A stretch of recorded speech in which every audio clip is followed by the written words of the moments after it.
Osho meditation. तुम जो यहाँ बैठे धीरे धीरे निर्धन हो जाओगे। तुम्हें लग रहा है कि तुम धन लूट रहे हो, तो एक बात समझो, धन और धन भी तो देखना पड़ता है। जिन्हें बाहर की वस्तुओं में धन दिखाई पड़ता है, उन्हें भीतर की वस्तुओं में धन नहीं दिखाई पड़ता।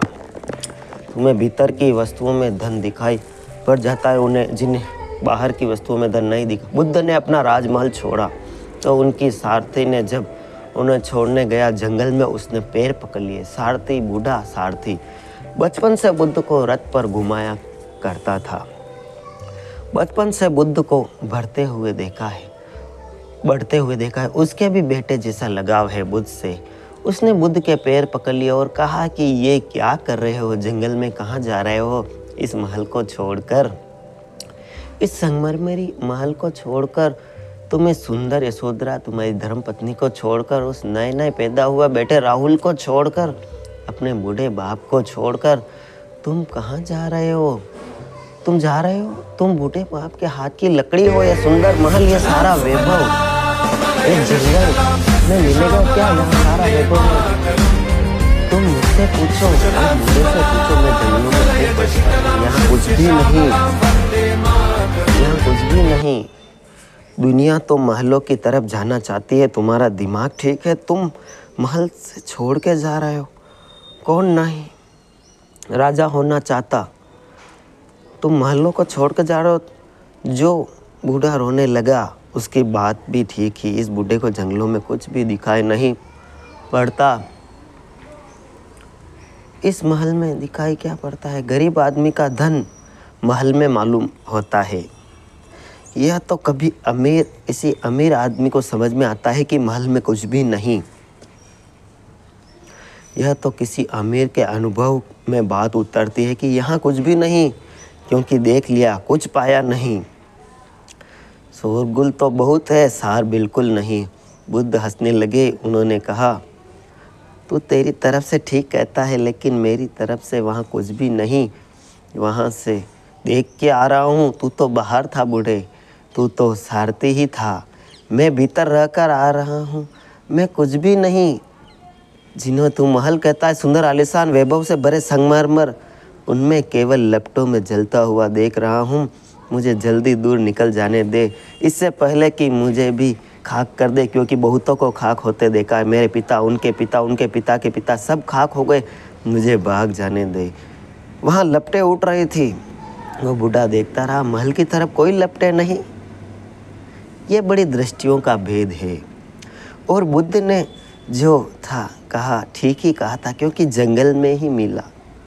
जो धन था, परम धन था, वो एक दिन बैठकर जंगल में ही मिला। वह 6 साल के अथक खोज के बाद एक दिन निरंजना नदी के तट पर वटवृक्ष की छाया में बैठे हुए धन बरसा। परम ज्ञान का धन तो एक अदृश्य धन है। तभी एक अदृश्य है। जब तक तुम्हारी आंखें बाहर से उलझी है, उसी दिन दृश्य हो जाएगा। जिस दिन तुम्हारी आंखें बाहर से मुक्त हुई, बुद्धि की कांति चाहिए। तुम पूछते हो, पलटू कहते हैं भागवत धन की लूट हो रही है और जो चाहे सो ले। ठीक कहते हैं, 100% ठीक कहते हैं। बस चाहना ही पर्याप्त है लेने के लिए। जो चाहे सो रोक नहीं रहा है। समाधि का धन ऐसा है कि उसे कोई रोक नहीं रहा, तुम्हारी कोई बाधा नहीं डाल रहा है, मगर बड़ा मज़ा है। जिस धन पर बड़ी बाधाएं हैं, जो तुम्हें मिलना एकदम आसान नहीं, उस पर तुम टूटे पड़ रहे हो। और जो मिल भी गया अगर, तो कुछ मिलेगा नहीं, उस पर तुम टूटे पड़ रहे हो। उस पर लूट मची है, क्योंकि मुश्किल चीज़ को आपको कठिन मालूम होती है, पैसे वाली मालूम होती है, और जो चीज़ यूँ ही सहज मिल जाए उसकी वैल्यू नहीं होती। इस video is sponsored by Dwarikadhish electric and power tools. जिस चीज़ के लिए तुम्हें श्रम करना पड़े, तुम्हें वही चीज़ अच्छी मालूम होती है, और सहज मिल जाए उसकी कोई वैल्यू आप नहीं करता। ये हवा, ये पानी जो भगवान ने आपको दिए, और जो धन कोई छीनने को नहीं मालूम रहा है, जो धन इतना ही सभी को मिल जाए तो भी न्यून नहीं होता, उस धन की तरफ तुम जा ही नहीं रहे हो। तुम सब भागे जा रहे हो बाहर की तरफ, और तुम्हारा धन तुम्हारे भीतर, तुम्हारा धन तुम हो। तुम्हारे होने में, तुम्हारी सत्ता में तुम्हारा धन, तुम्हारे शून्य में, तुम्हारे मौन में तुम्हारा धन है, तुम्हारे अंदर तुम्हारा धन है, तुम्हारे अस्तित्व में समाया है। धन का खजाना लेकर तुम आए हो, चाबी भी तुम्हारे ही पास है, लेकिन इस चाबी को तुम कभी भीतर की तरफ लगाते ही नहीं, बाहर की तरफ लगाते हो। एक छोटा सा किस्सा है। एक राजा बूढ़ा हो रहा था, उसके 3 पुत्र थे। तो उसने वजीर से बुलाया, अपने अच्छे मंत्री को, कि ये 3 मेरे पुत्र हैं और मैं किसको दूँ, ये जो राजा किसको बनाऊं, कुछ पता नहीं चल रहा। तो वजीर ने एक तरकीब सुझाई। तरकीब ये कि ऐलान करवाया कि पूरे राज्य में ऐलान करवाया कि हम एक कमरे में जो भी बनना चाहे नया राजकुमार, उनको बंद कर देंगे, और उस पर एक ऐसा लॉक लगाएंगे जैसे अपने पासवर्ड होता है, उस मंत्र से ही वह खुलेगा। और इस प्रकार की घोषणा हो गई। उनको कमरे में सहज ही बंद कर दिया गया। राजकुमार के अलावा भी 3 जने और आए, उनको कहा कि जो सबसे पहले इस कमरे से बाहर आएगा उसको राजा बना दिया जाएगा। अब सब सोचने लगे ये कैसे होगा, चाँ चूँ चिल्लाने लगे 5 जने। लेकिन एक जना था, वो आराम से ध्यान की अवस्था में आंखें बंद करके बैठ गया। अब सब लड़ झगड़ रहे थे, वे 5 उससे बोले, एक तो तू राजकुमार नहीं है और तू आया किस लिए, तू आंखें बंद करके आराम से बैठा है। हम सोच रहे हैं कुछ तरकीब इस कमरे से जल्दी बाहर, तो क्यों नहीं सोच रहा। वो कुछ नहीं बोला और ध्यान करता रहा, और वो 5 उलझते रहे। उलझ कर जब थक गए तो निराश होकर सो गए। और जब वो ध्यान कर रहा था, उसने सहज ही उठा, और दरवाज़ा तो पहले ही खुला हुआ था, उसने ज़ोर से दरवाजे को खींचा और दरवाजे के बाहर निकल गया, और राजा उसी को बनाया गया। तो दोस्तों समझ में आया आपको, बाहर कोई लॉक नहीं लगा हुआ था, बस वो इतना सोचने में मगन हो गए कि इस दरवाजे को कैसे खोलें, लेकिन कभी प्रयास ही नहीं किया उस दरवाजे को खोलना। यही चीज़ दोस्तों मैं आपको समझाना चाहता हूँ। तुम्हारे अस्तित्व में समाया है धन खजाना लेकर तुम आए हो, चाबी भी तुम्हारे पास, लेकिन इस चाबी को तुम कभी भीतर की तरफ लगाते ही नहीं, बाहर की तरफ लगाते हो। यही आँखें जो बाहर की तरफ भाग रही है, दूर दिशाओं में दौड़ी चली जा रही है, यही आँखें लौट कर अपने धन को खोज लेती है। यही हाथ जो और सारे संसार को पकड़ते फिर रहे हैं, इन्हीं हाथों में छिपी है ऊर्जा, भीतर की तरफ लौट के परम धन को संभाल लेती है। जो आप सुबह उठते हो और भागते हो अपने स्कूल कॉलेज, और धीरे धीरे नौकरी भी लग जाती है, शादी भी हो जाती है, फिर आप बच्चों के लिए दौड़ते हो, भागते हो, रात दिन काम करते हो, ओवर टाइम करते हो, बच्चों को बड़े करते हो, बड़े करने के बाद टेंशन लेके उनकी शादी करते हो, शादी के बाद कैसा क्या मिला, ये हाँ वो, और तुम कहते हो कि मैं एक दिन आएगा, मैं आराम करूँगा, मैं आनंद से जीऊँगा, वो दिन आता ही नहीं और तुम्हारी मृत्यु निकट आ जाती है। ये बात बुद्ध समझ गए थे कि मृत्यु से पहले कुछ कर लूँ, इस दुनिया में भगवान ने जिस लिए भेजा है उस परम आनंद की खोज कर लूँ। ये जन्म बार बार नहीं होता, 84 करोड़ योनियों से, हमारे ऋषि मुनि कहते थे 84 करोड़ योनियों से गुजरना करता है, मनुष्य जन्म मिलता है, और इस मनुष्य जन्म को तुम पशुओं की तरह गवा दोगे, खाना, बच्चे पैदा करना और लास्ट में मर जाना। बस यही है मानव जीवन। आगे बढ़ते हैं दोस्तों। अगर कुछ भी समझ में आया हो तो एक छोटा सा कमेंट और लाइक कर दें, और नमो बुद्धाय या नमो ओशो ज़रूर लिख दें। लेकिन कोई रोकता नहीं, फिर तुम उसके प्यासे नहीं हो, प्यास चाहिए, तुम अभी संसार से थके नहीं हो, तुम्हें लगता है यहाँ शायद कुछ हो, कुछ मिल जाए, आज नहीं मिला कल मिले, कुछ मिल जाए, कुछ शांति मिल जाए, और इस शांति के प्रयास तुम बाहर कर रहे हो। जितना मिला है शायद इससे तृप्ति नहीं हो रही, थोड़ा और ज़्यादा मिले तो तृप्ति हो जाए। मेरा एक मित्र है अमेरिका में, मित्र है मुझसे 5 साल बड़े हैं, और उन्होंने मुझे एक कहानी सुनाई। भीतर तक मैंने उस कहानी को सुनी। वो कहते हैं कि मेरे पिताजी काफ़ी अमीर व्यक्ति हैं, और जब वो उनका अंतिम समय था, वो मरे, तो वो यूँ कह रहे थे कि बेटा मैं कुछ नहीं कर पाया जीवन में। बेटे ने कहा क्या नहीं कर पाए? मैं सिर्फ $5 करोड़ छोड़ के जा रहा हूँ तुम्हारे लिए बेटा, तुम मेरे अकेले बैठे हो।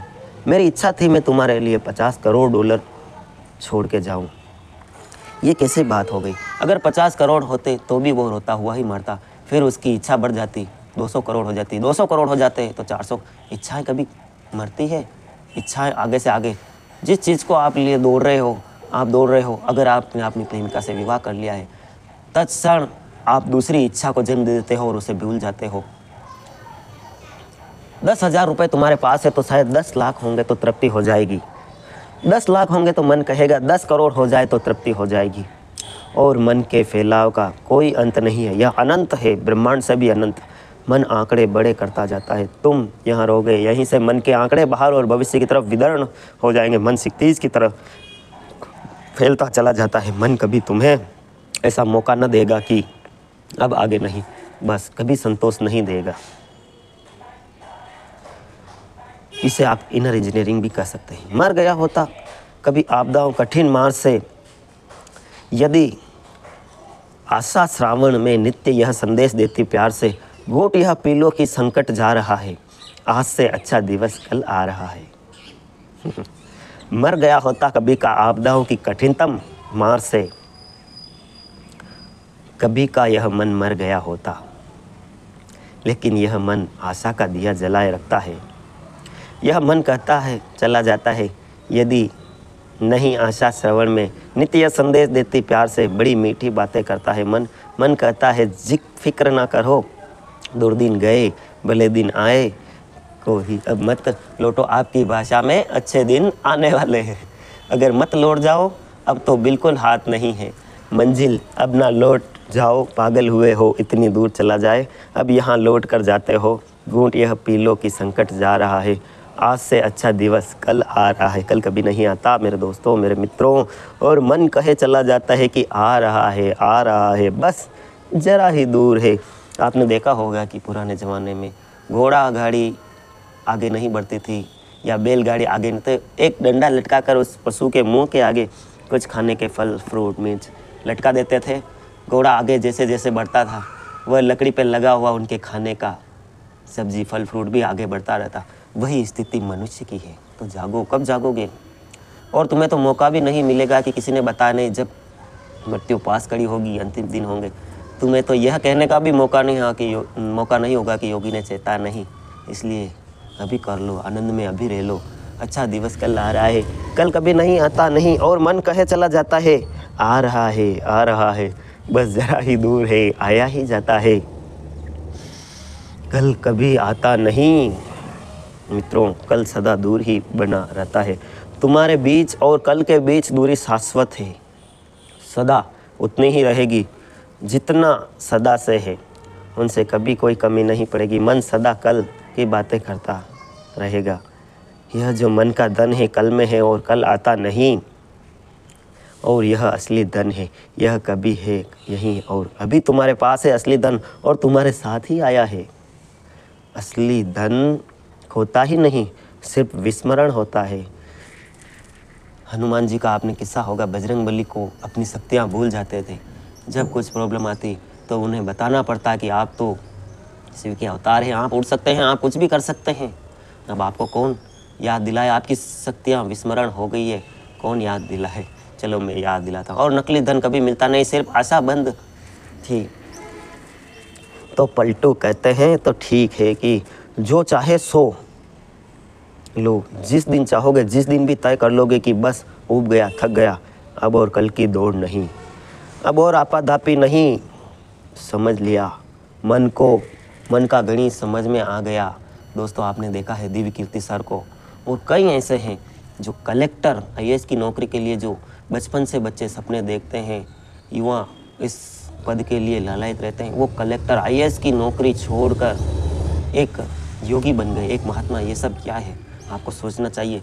ये तो रोज ही यह कह जाएगा, कहते चला जाए कि कल कल कल, इस जन्म में नहीं अगले जन्म में, यहाँ नहीं स्वर्ग में, यहाँ नहीं कहीं और, अगले जन्म में। मन अगला जन्म कभी आता है? मन सदा कहता है कहीं और है सुख। देखो, एक बच्चे को खिलौने के लिए जिद कर रहा था, रात दिन जिद कर रहा था, एक छोटी सी साइकिल के लिए एक छोटा सा बच्चा जिद कर रहा था, और आखिरकार पिताजी ने उसको वो छोटी सी साइकिल दिला दी।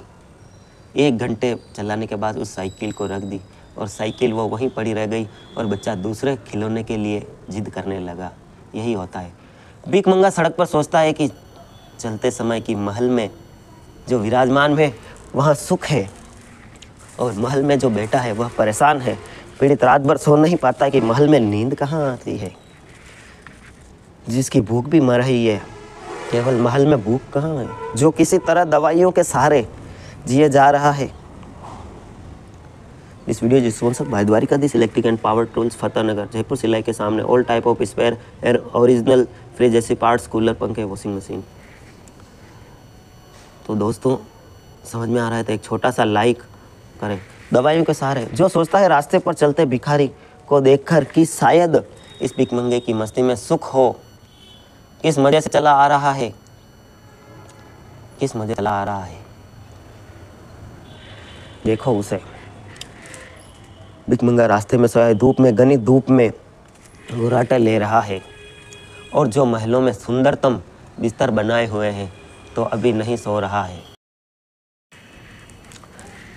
उस मत भिखारी की चाल देखकर, उसकी चाल देखकर, उसकी मस्ती को देखकर, उसके निर्दय भाव को देखकर अमीर को लगता है शायद सब छोड़ देने में ही सुख है। तुम भी ऐसा सोचते हो, इसलिए मैं तुमसे कह रहा हूँ सोचना। तुम सदा ऐसा सोचते हो, कोई और सुख पा रहा है।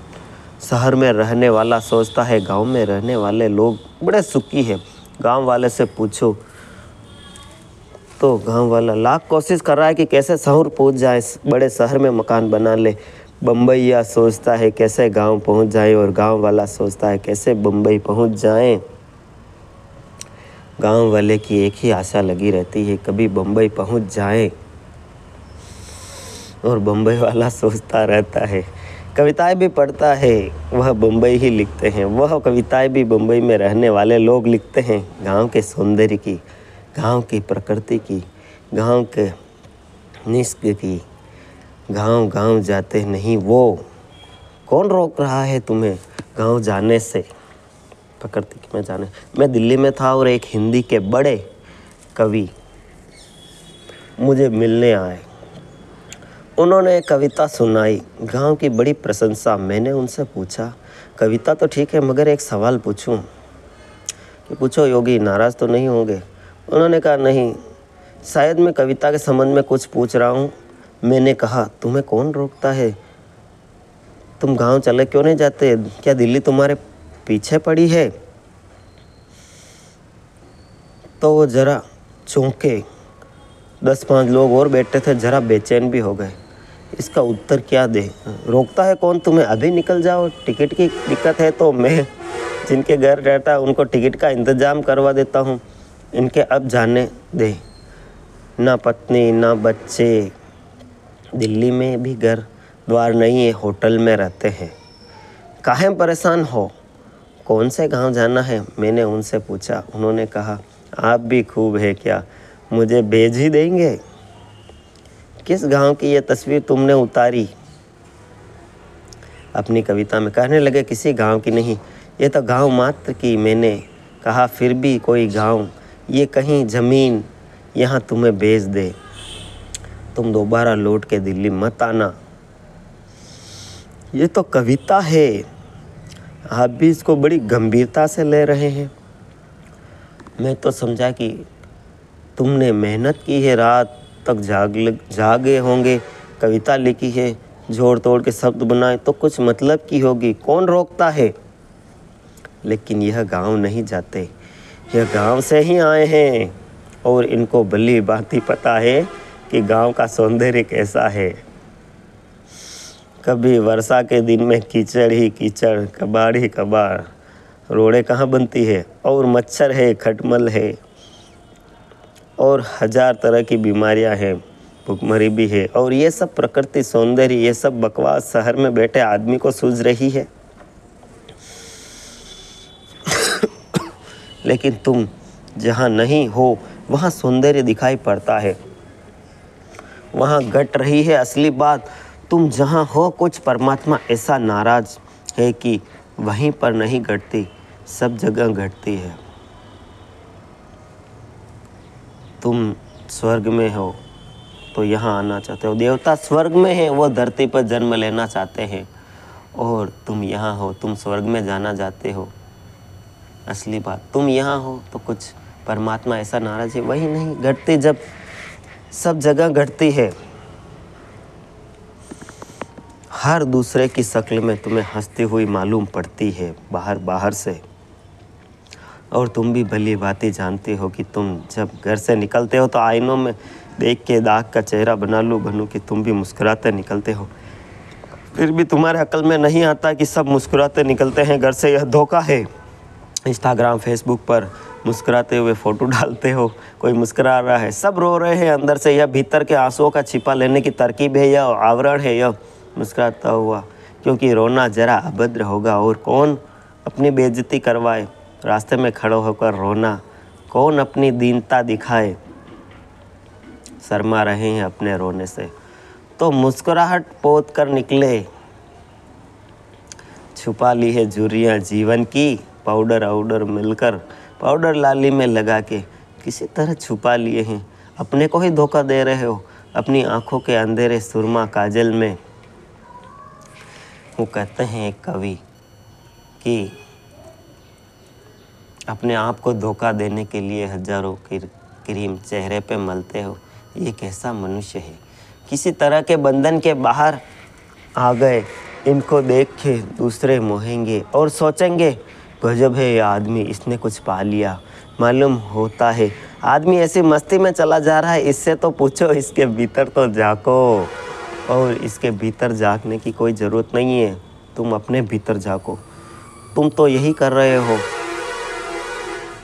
सोचो, हम एक दूसरे को धोखा दे रहे हैं, इस कारण सारी दुनिया हमें धोखा दे रही है। हम अपने खुद को धोखा दे रहे हैं। तुम जो कर रहे हो वही दूसरे लोग भी कर रहे हैं। कोई यहाँ सुखी नहीं है, क्योंकि सुख तो भीतर जाने से मिलता है। यहाँ कोई भीतर जाता ही नहीं मालूम पड़ता। सबकी जीवन ऊर्जा बाहर बही जा रही है, धन में, पद में, प्रतिष्ठा में। दिल्ली चलो, सभी दिल्ली जा रहे हैं। किसी तरह दिल्ली चलो, दिल्ली करीब पहुँच जाओ, ना पहुँचे तो दिल्ली कहीं तो रास्ते में पहुँच गए। जितने करीब पहुँचे उतना ही सुख मिल जाएगा। This video is sponsored by Dwarikadhish electric and gulab glory school, मन मंदिर वस्त्रालय, सह प्रायोजक टाटा स्टील। जाओ, रास्ते में पहुँच गए, जितने करीब पहुँच जाओ उतना ही सुख मिल जाएगा। अपने भीतर आने से कोई सुख को उपलब्ध नहीं होता है, तब चेहरे पर मुस्कुराहट पोतनी नहीं पड़ती, तब एक दीप्ति, एक लो होती है।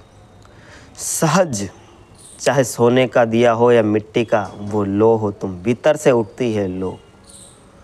जब एक शांति होती है जिसके लिए कोई आयोजन नहीं करना होता।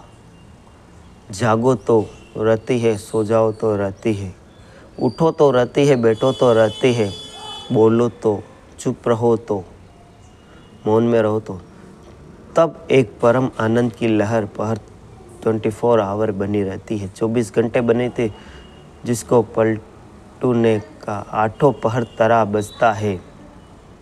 आठों पहर वो बजता ही रहता है। भीतर का संगीत, उसे बजाना थोड़ी पड़ता है, वो बज ही रहा है। इलेक्ट्रिक एंड पावर टूल, सभी प्रकार के 134 ओल गैस बोतल, R22 134 290 RO फिल्टर, होलसेल विक्रेता, spray machine, charger, A134 1 litre oil, 2 ml 200 ml oil, सभी प्रकार की बूफर, छोटी वाली बूफर, वॉशिंग मशीन की यूनिवर्सल बूफर, ये सबसे बड़ी वाली बूफर, ये original timer, double timer, single timer, और इसकी स्प्रिंग है, washing machine spring, drain selector, सभी तरह के कैपेसिटर, एसी कैपेसिटर और वॉशिंग मशीन की सभी तरह की LG, Whirlpool, original motor, copper motor एवं चार्जर एवं 3-in-1 हेयर रिमूवर, ट्रिमर